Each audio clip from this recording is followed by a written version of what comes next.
साकार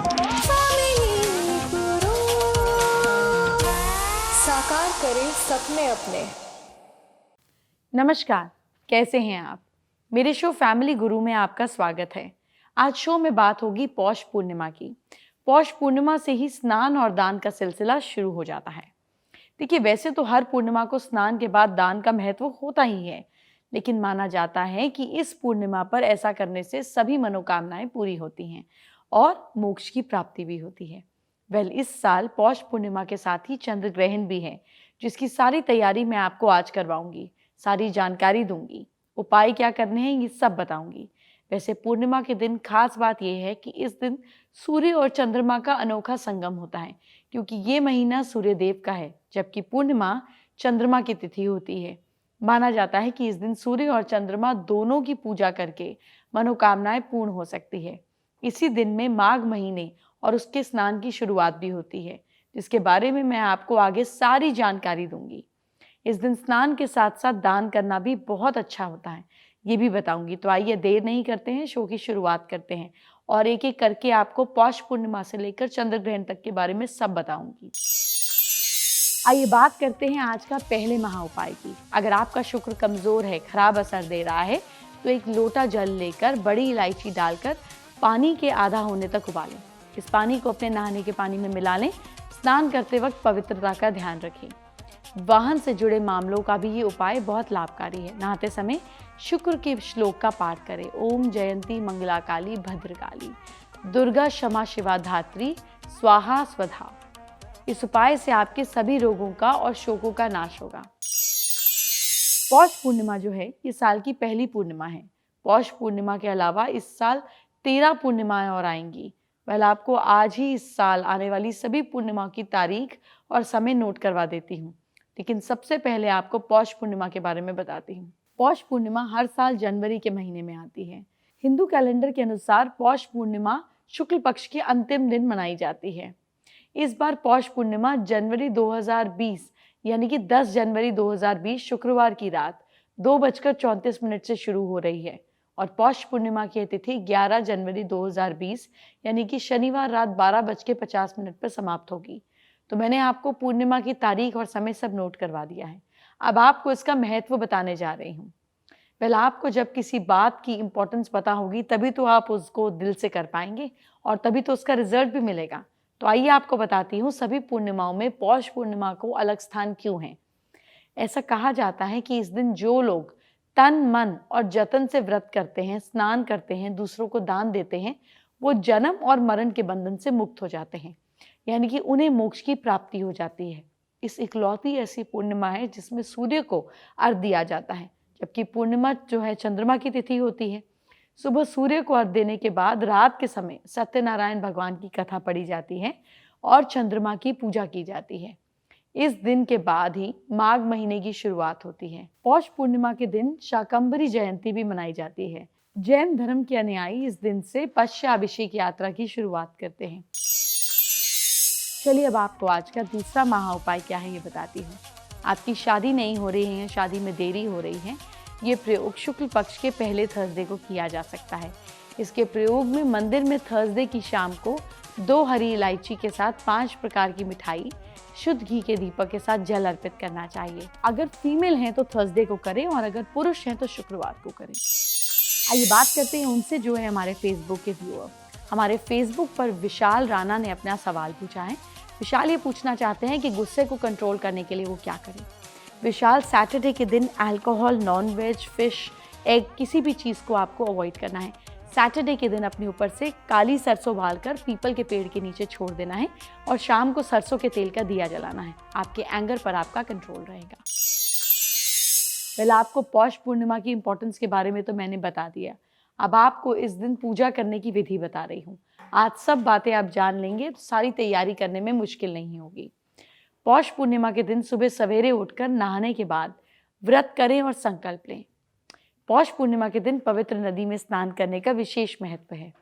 अगर किसी तीर्थ स्थान पर जाकर स्नान करना मुमकिन ना हो तो नहाने के पानी में थोड़ा सा गंगा जल डालकर ही नहा लीजिए। नहाने के बाद भगवान सूर्य को अर्घ्य दें। अब घर के मंदिर में भगवान श्री कृष्ण की मूर्ति, तस्वीर या कैलेंडर के आगे दीपक जलाएं। अब श्री कृष्ण को नैवेद्य और फल अर्पित करें। इसके बाद विधि पूर्वक आरती उतारें। रात के समय भगवान सत्यनारायण की कथा पढ़े या आप सुन भी सकते हैं और सुना भी सकते हैं।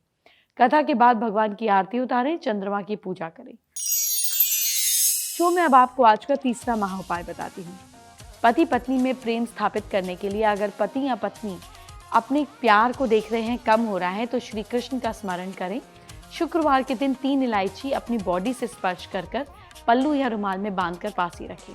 सैटरडे की सुबह इलायची को पीसकर किसी भी फूड आइटम में मिलाकर पति को खिला दें। ऐसा 3 फ्राइडेज करने से लाभ मिलेगा। इसके अलावा आप ये उपाय संडे को भी कर सकती हैं। पौष पूर्णिमा के दिन दान करना अच्छा माना जाता है। यथासमर्थ किसी भी जरूरतमंद व्यक्ति को, ब्राह्मण को भोजन कराना चाहिए, दान देना चाहिए। दान में तिल, कंबल, ऊनी कपड़े देने की परंपरा है। माघ मेला स्नान पर्व। अब आपको सब आध्यात्मिक विकास जिसका संबंध पौष पूर्णिमा से है बताऊंगी। पौष पूर्णिमा से ही 1 महीने कल्पवास का भी आरंभ हो जाता है। कल्पवास का मतलब है किसी नदी या जल तट पर रहते हुए वेदों का ध्यान करना या मेडिटेशन करना। कल्पवास का आरंभ पौष महीने के 11वें दिन यानी कि एकादशी महीने से 12वें दिन तक चलता है। वैसे कुछ लोग मकर संक्रांति से भी कल्पवास शुरू कर देते हैं। मान्यता है कि कल्पवास मनुष्य के लिए आध्यात्मिक विकास का माध्यम है और इस टाइम पर संगम पर स्नान करने से, निवास करने से पुण्य फल प्राप्त होता है। प्रयागराज में माघ मेला लगता है जो महाशिवरात्रि तक चलता है। तो पौष पूर्णिमा से लेकर महाशिवरात्रि तक कब कब स्नान पर्व आएगा, अब आप पवित्र नदी में डुबकी लगाकर पुण्य पाएंगे। अब आपको वो भी बता रही हूँ। पौष पूर्णिमा 10 जनवरी के दिन है तो आप स्नान कर रहे हैं। इसके बाद मकर संक्रांति 15 जनवरी को आप किसी संगम या फिर किसी पवित्र नदी में स्नान करना चाहिए। अगला स्नान पर्व मौनी अमावस्या पर है जो 24 जनवरी को है। मान्यता है मौनी अमावस्या पर देवता रूप बदलकर धरती पर आते हैं, संगम में स्नान करते हैं, इसीलिए प्रयागराज से इसका खास इंतजाम किया जाता है। वसंत पंचमी 30 जनवरी को इस साल है तो आप माघ मेले में जाकर इससे भी स्नान करके खास पुण्य प्राप्त कर सकते हैं। इसके बाद माघी पूर्णिमा 9 फरवरी के दिन स्नान पर्व है और सबसे लास्ट यानी कि महीना भर चलने वाली इस माघ मेले का अंतिम स्नान महाशिवरात्रि के दिन 21 फरवरी को होगा। तो अपने ये सारी डेट ध्यान से नोट कर ली ना। अब आप इसी तरह आगे का प्लान शुरू करिए, जारी रखिए। शो में आगे बढ़े उससे पहले आज का चौथा महा उपाय बताती हूँ। शिक्षा में सफलता के लिए शुक्ल पक्ष के पहले बृहस्पतिवार को सूर्यास्त के ठीक आधा घंटा पहले बेड के पास में 5 अलग अलग प्रकार की मिठाइयों को और 2 छोटी इलायचियों को पीपल के वृक्ष के नीचे श्रद्धा भाव से रखें। अपनी शिक्षा में और उसके प्रति कामना करते हुए आप घर के जब आते समय पीछे मुड़कर नहीं देखें। इस प्रकार बिना क्रम किए 3 बृहस्पतिवार तक करें। इसके अलावा ये प्रयोग भी आजमा कर सकते हैं। अगर पढ़ाई में अच्छे नंबर चाहिए तो छोटी इलायची को दूध में उबालकर 7 सोमवार किसी गरीब को पिला दें। जिनका आज जन्मदिन है उन्हें मेरी तरफ से ढेर सारी हार्दिक शुभकामनाएं। आपका साल बेहद शुभ रहे, यही मैं बताना चाहती हूँ। ये साल आपके लिए ब्लू कलर बहुत लकी रहेगा। अपनी मैक्सिमम चीज़ों में आप ब्लू कलर का इस्तेमाल करें। रेड और ऑरेंज की फैमिली को आप अवॉइड कीजिए। अपने साल को और अच्छा, प्रॉस्परस और हैप्पी बनाने के लिए लगातार आपको ब्लैक और रेड चीज़ों का दान गरीब लोगों को करना चाहिए। पूर्णिमा डेट शुक्ल पक्ष की पूर्ण तिथि को पूर्णिमा कही जाती है। पूर्णिमा के दिन चंद्रमा अपनी पूर्ण कलाओं से युक्त होता है। पूर्णिमा पर चंद्रमा की किरणों में इतनी ऊर्जा होती है कि वो मनुष्य के मन पर सीधा असर करता है। चंद्रमा को मन का कारक भी माना गया और जिनकी कुंडली में चंद्रमा की स्थिति खराब है उन्हें मानसिक कष्टों का सामना करना पड़ता है। चंद्रमा के खराब होने पर माँ और उनकी संतान से संबंध खराब हो जाते हैं। आपको आज सारी इंपॉर्टेंट जानकारी दूंगी, लेकिन उससे पहले इस साल आने वाली हर पूर्णिमा की डेट नोट कर लीजिए। साल 2020 की पहली पूर्णिमा 10 जनवरी को है। उसके बाद 9 फरवरी को माघ पूर्णिमा, 9 मार्च को फाल्गुन पूर्णिमा, 8 अप्रैल को चैत्र पूर्णिमा, 7 मई को वैशाख पूर्णिमा, 5 जून को ज्येष्ठ पूर्णिमा, 5 जुलाई को आषाढ़ पूर्णिमा, 3 अगस्त को श्रावण पूर्णिमा, 2 सितंबर को भाद्रपद पूर्णिमा, 1 अक्टूबर को अश्विनी पूर्णिमा, 31 अक्टूबर को अश्विनी पूर्णिमा, 30 नवंबर को कार्तिक पूर्णिमा, जिसकी तैयारी आपको एडवांस में कराऊंगी। 30 दिसंबर को इस साल की आखिरी मार्गशीर्ष पूर्णिमा होगी। इस साल 12 नहीं बल्कि 13 पूर्णिमा है और अक्टूबर के महीने में 2 पूर्णिमा आएंगी। आपको ये सारी तैयारी एडवांस में कराऊंगी। अभी तक आपको साल भर की जानकारी दे रही हूँ। इस साल का पहला चंद्र ग्रहण 10 जनवरी को लगेगा। रात 10:37 से 11 जनवरी रात 2:42 तक चंद्र ग्रहण रहेगा। इस हिसाब से चंद्र ग्रहण की अवधि 4 घंटे से ज्यादा होगी। सबसे खास बात यह है कि चंद्र ग्रहण भारत में भी दिखाई देगा। भारत के अलावा ग्रहण यूरोप, अफ्रीका, एशिया और ऑस्ट्रेलिया में भी दिखाई देगा। 10 जनवरी 2020 को इस साल आने वाले 2020 में ग्रहण लगने वाले हैं। इसमें चंद्र ग्रहण और 2 सूर्य ग्रहण हैं। ये कब कब लगेंगे ये जान लीजिए। साल के पहले चंद्र ग्रहण के बारे में तो मैंने आपको बता दिया। आइए अब आपको अगले चंद्र ग्रहण के बारे में बताती हूँ। 5 जून 2020 को लगेगा साल का दूसरा चंद्र ग्रहण। चंद्र ग्रहण का समय रात को 11:15 से शुरू होगा और 6 जून को 2:34 तक रहेगा। कहाँ कहाँ दिखाई देगा चंद्र ग्रहण? भारत, अफ्रीका, एशिया, यूरोप और ऑस्ट्रेलिया के बाद। इसके बाद 5 जुलाई 2020 को चंद्र ग्रहण लगेगा। चंद्र ग्रहण का समय होगा सुबह 8:37 से 11:22 तक। कहाँ कहाँ दिखाई देगा? दक्षिण पूर्व यूरोप में, अमेरिका, अफ्रीका। चौथा चंद्र ग्रहण लगेगा 30 नवंबर 2020 को। चंद्र ग्रहण का समय होगा दोपहर 1:02 से और शाम को 5:23 तक। कहाँ दिखेगा? इंडिया में, प्रशांत महासागर में, एशिया में, अमेरिका में, ऑस्ट्रेलिया में। आपको मैंने साल 2020 के चंद्र ग्रहण के बारे में सारी जानकारी दी थी, लेकिन अब आपको इस साल आने वाले सूर्य ग्रहण के भी बारे में बताती हूँ। 21 जून 2020 को साल का पहला सूर्य ग्रहण लगेगा। समय होगा सुबह 9:15 से दोपहर 3:04 तक। ये सूर्य ग्रहण कहाँ कहाँ दिखेगा? ये भारत, एशिया और दक्षिण पूर्व यूरोप में दिखेगा। इसके बाद 14 दिसंबर 2020 को सूर्य ग्रहण लगेगा। ये साल का आखिरी सूर्य ग्रहण होगा। समय होगा शाम 7:03 से 15 दिसंबर को 12 बजे तक। कहाँ कहाँ दिखेगा ये सूर्य ग्रहण? भारत में नहीं दिखेगा, इसे प्रशांत महासागर में देखा जा सकेगा। इस साल के पहले चंद्र ग्रहण में धार्मिक दृष्टि से बहुत ज्यादा मायने हैं, क्योंकि इस बार चंद्र ग्रहण के दिन पौष पूर्णिमा भी है, जिसे हिंदू धर्म में बेहद खास माना जाता है। इस दिन गुरु की पूजा की जाती है, इसीलिए इस दिन लोग पवित्र नदियों में स्नान करेंगे। 10 जनवरी से प्रयागराज में माघ मेले की शुरुआत हो रही है। माघ मेला 10 जनवरी को पौष पूर्णिमा से शुरू होकर 21 फरवरी को महाशिवरात्रि तक चलेगा। ऐसा भी माना जाता है कि पौष महीने की पूर्णिमा पर स्नान और ज्ञान से मोक्ष की प्राप्ति होती है, इसीलिए मोक्ष की कामना रखने वाले बहुत ही शुभ मानते हैं, क्योंकि इस बार माघ महीने की शुरुआत होती है। ऐसा माना जाता है कि चंद्र ग्रहण के दौरान किसी सरोवर में स्नान किया जाए तो पाप धुल जाते हैं। अब आपको बताती हूँ कि इस दिन क्या खास दान करना है। पौष पूर्णिमा के दिन खास क्या है? चंद्र ग्रहण भी है, तो इस साल का पहला चंद्र ग्रहण है। इस दिन दान करने से भी खास फल मिलता है। नोट कीजिए आपको क्या दान करना है। गेहूं, चावल, गुड़ जैसी चीजों का दान आपके लिए कल बहुत जरूरी है। ऐसा करने से जीवन के सारे कष्ट दूर हो जाते हैं, लेकिन ग्रहण होने की वजह से पौष पूर्णिमा के दिन होने वाला स्नान ग्रहण के बाद होगा। इस बात का आप जरूर ध्यान रखिएगा। चंद्र ग्रहण का सूतक 12 घंटे पहले शुरू हो जाता है। इस दौरान मंदिरों के कपाट बंद हो जाएंगे। वैसे आपको ये भी बता दें कि इस साल 5 ग्रहण होंगे, जिसमें से 2 सूर्य ग्रहण और 3 चंद्र ग्रहण होंगे। समय समय पर आपको इसकी पूरी जानकारी देती रहूंगी, आप परेशान ना हो।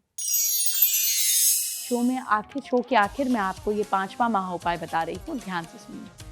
आपके जीवन में दरिद्रता को दूर करेगा। किसी दरिद्र, असहाय या फिर हिजड़ों को एक सिक्का दान करें, उसके साथ ही हरी इलायची भी खिलाएं।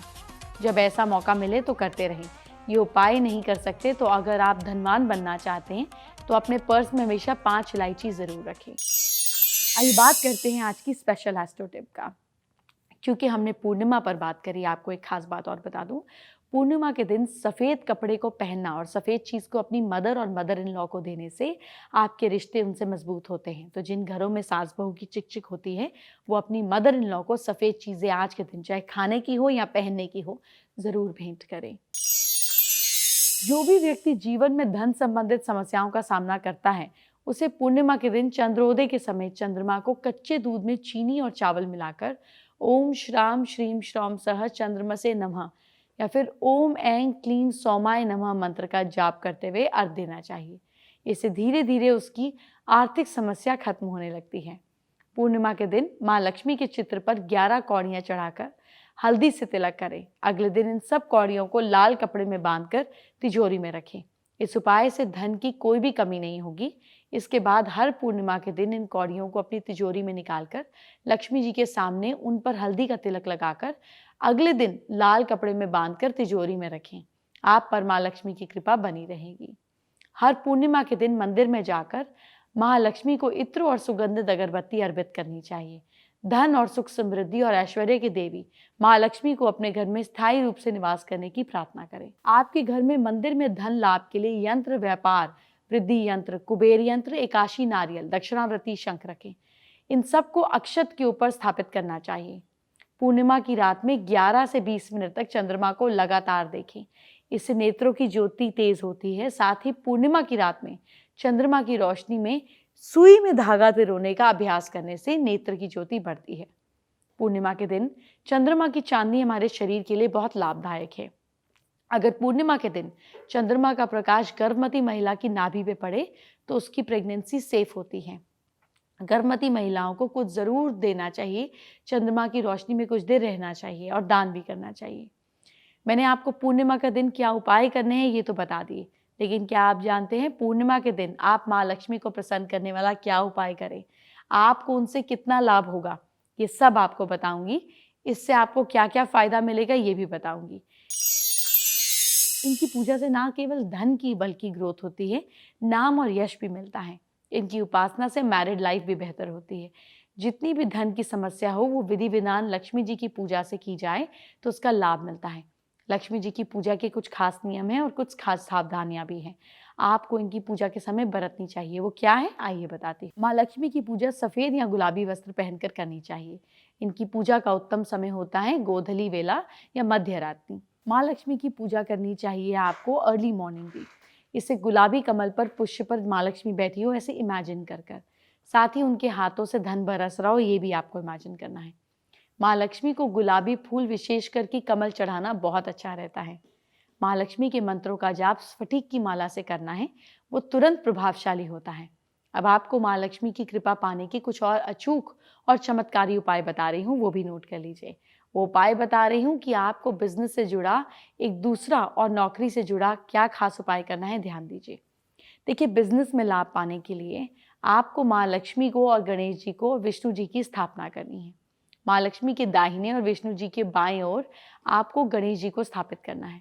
डेली काम शुरू करने से पहले उनको एक गुलाब का फूल चढ़ाना है, घी का दीपक और गुलाब की सुगंध वाली धूप जलानी है। दूसरे उपाय, नौकरी में धन पाने के लिए क्या करें? पूजा के स्थान पर कमल के फूल पर बैठी हुई माँ लक्ष्मी जी के चित्र की स्थापना करें। इस चित्र के दोनों तरफ हाथी सूंड से भरकर जल को गिरा दें और ये भी उत्तम रहेगा। इस चित्र के सामने शाम के समय घी का दीपक जलाएं, माँ को इत्र अर्पित करें। शाम को पूजा की समाप्ति के बाद 3 बार शंख जरूर बजाएं। भाग्य मीटर पर आपकी किस्मत आपका कितना साथ दे रही है आइए आपको बताती हूँ। क्या आप जानते हैं अगर आपकी राशि के हिसाब से आप उपाय करेंगे तो उसका फल जरूर मिलेगा। आइए आपको बताती हूँ कि आपकी राशि के हिसाब से उपाय करना आपको कितना शुभ फल देगा। मेष राशि वाले लोग कल अपने मैले कपड़े जरूर धोएं, इससे आपके जीवन में आने वाले कष्ट दूर होंगे। भाग्य मीटर पर किस्मत आपका साथ दे रही है 66%। वृषभ राशि वाले लोग अपने माथे पर केसर का तिलक लगाएं, भाग्य मीटर पर किस्मत साथ दे रही है 71%। मिथुन राशि वाले लोग अपने घर में रखा जूतों को रैक साफ करें, इसका किस्मत पर सीधा असर पड़ेगा, लक साथ दे रहा है 61%। कर्क राशि वाले लोगों के बारे में अब आपको बताती हूँ। कल आपको अपनी पुरानी चप्पलें किसी जरूरतमंद को दान करनी है, इससे आपके सारे कष्ट मिट जाएंगे। भाग्य मीटर पर किस्मत आपका साथ दे रही है 63%। सिंह राशि के लोग अपने हाथों में हल्दी का तिलक लगाएं और इससे अच्छे से हाथ से रगड़कर आपका भाग्य चमकेगा। कल किस्मत पर भाग्य मीटर आपका साथ दे रहा है 72%। कन्या राशि वालों को कल एक सफेद चीज का दान करना है, चावल, चीनी, आटा, दूध, कुछ भी दान कर सकते हैं। भाग्य मीटर पर किस्मत आपका साथ दे रही है 65%। तुला राशि वालों को अपनी किस्मत चमकाने के लिए कल नया सामान खरीदना चाहिए, वाहन हो तो और भी ज्यादा अच्छा। भाग्य मीटर पर किस्मत आपका साथ दे रही है 67%। वृश्चिक राशि वाले लोग कल ताजे फल किसी मंदिर में भगवान को अर्पित करें, भाग्य मीटर पर लक आपको सपोर्ट कर रहा है 64%। धनु राशि वाले लोग ध्यान दें कि किसी की चुगली ना करें, इससे आपको बैड रिजल्ट मिल सकते हैं। भाग्य मीटर पर लक सपोर्ट कर रहा है 68%। मकर राशि वाले भी अपना भाग्यफल जरूर जानना चाहेंगे। इन्हें कल अपने साथ चांदी की चीज जरूर रखनी है, गुस्से पर कंट्रोल रखें। लक सपोर्ट कर रहा है 72%। कुंभ राशि वाले लोग कल भूल कर भी घर से बाहर बेफजूल में ना निकलें। अगर वाहन चलाते हैं तो रफ्तार तेज ना रखें। लक सपोर्ट कर रहा है 58%। मीन राशि वाले लोग अपनी दिल की बात किसी से शेयर ना करें। किस्मत साथ दे रही है 77%। शो में अब आपको आज का तीसरा महा उपाय बताती हूँ। पति पत्नी में प्रेम स्थापित करने के लिए अगर पति या पत्नी अपने प्यार को देख रहे हैं कम हो रहा है तो श्री कृष्ण का स्मरण करें। शुक्रवार के दिन 3 इलायची अपनी बॉडी से स्पर्श कर पल्लू या रुमाल में बांधकर पास ही रखें। सैटरडे की सुबह इलायची को पीसकर किसी भी फूड आइटम में मिलाकर पति को खिला दें। ऐसा 3 फ्राइडेज करने से लाभ मिलेगा। इसके अलावा आप ये उपाय संडे को भी कर सकती हैं। आज के लिए इतना ही। आपसे पूर्णिमा से रिलेटेड मैंने जो भी बातें की ना, आप उसको ज़रूर फॉलो कीजिए और यूज़ कीजिए। आपकी लाइफ में पॉजिटिव चेंजेस आएंगे। कल आपकी लाइफ के नए हिस्से के साथ फिर से बात करूंगी, तो कल का शो भी देखिए और आज ये चीज़ें अप्लाई भी कीजिए। अब मुझे इजाज़त दीजिए। Bye bye, take care.